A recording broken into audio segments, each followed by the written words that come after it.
Viete, čo povedal učeníkom pri poslednej večeri? Veru, veru, hovorím vám, jeden z vás ma zradí. Predstav si, že by si bol prorokom a vedel by si predpovedať budúcnosť.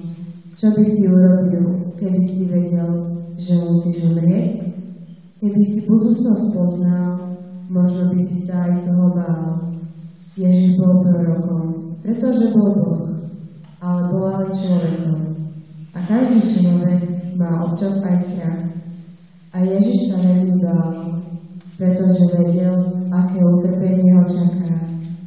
So svojimi učeníkmi preto odišiel na miesto, ktoré sa volá Getsemanská zem.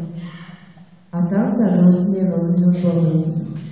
Otče, tebe je všetko možné, zober odo mňa toto utrpenie. Modlitba pomáha v ťažkej chvíli. Všetci sa modlíme, ale väčšinou len vtedy, keď nám je zle. Vtedy nám pomáhajú priatelia. A Ježiš svojich učeníkov 3-krát budil, aby sa modlili s ním. Ale ich znovu zastaví.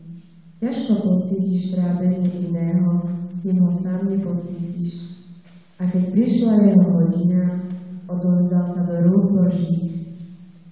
Hľa, Syna človeka už vydávajú do rúk hriešnikov. Vstaňte a poďme. Pozrite sa, zradca je už blízko. Čo je najväčšie hrdinstvo? Najväčšie hrdinstvo je, keď človek nemyslí na seba, ale na dobro iného človeka a obetuje sa. Nečaká na nejakú odmenu. Ježiš vedel, aké to je. Keď sa modlil na Olivovej hore, bol pripravený splniť svoju povinnosť voči Bohu.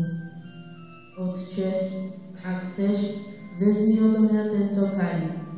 Nie moja, ale tvoja vôľa